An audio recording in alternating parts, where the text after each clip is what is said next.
క్షమించండి మేడం. చూడు లాయరమ్మా, గుట్టు చప్పుడు కాకుండా పొరపాటు అయ్యిందని క్షమించమని అడుగు, క్షమించి వదిలేస్తా. పైసలు కావాలంటే పైసలు పడేస్తా. ఏంటి, క్షమించి వదిలేస్తారా? ఎవరు మీరు? మేడం, ఎవరివిడా? ఏమన్నావు? పీక కోస్తావా? ఏమనుకుంటున్నావు? ఇదేమైనా మీ ఊరనుకుంటున్నావా? లేక మా మేడం ఏమైనా బలిచ్చే మేక అనుకుంటున్నావా? ఏయ్, ఎవరితివే నువ్వు? మేము మాట్లాడుకుంటుంటే మధ్యలో దూరతావేంటి? ఊరి పొగరిక్కడ చూపిస్తే లాకప్లో తోస్తా.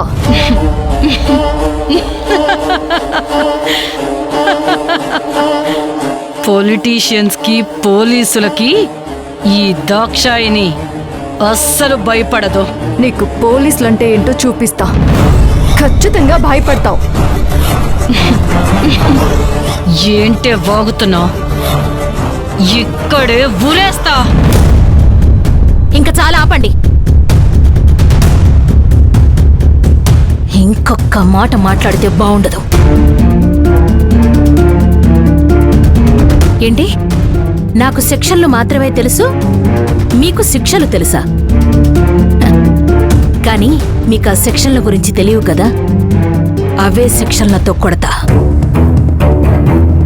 చట్టాన్ని నీ చుట్టూ తిప్పి న్యాయం నాకు కావాలి అని అడుక్కునేలా చేస్తా. శ్రీకృష్ణ జన్మస్థానంలో కూర్చోబెట్టి తనతో అసలెందుకు పెట్టుకున్నానా అని అనుకునేలా చేస్తా. నీకు అంత దమ్ముందా? అది దమ్ము కాదు, నా నల్లకోటు మీద నాకున్న ధీమా. ఇక దమ్ము గురించి నీలాంటి పల్లెటూరు వాళ్ళకేం తెలుస్తుంది? Get out.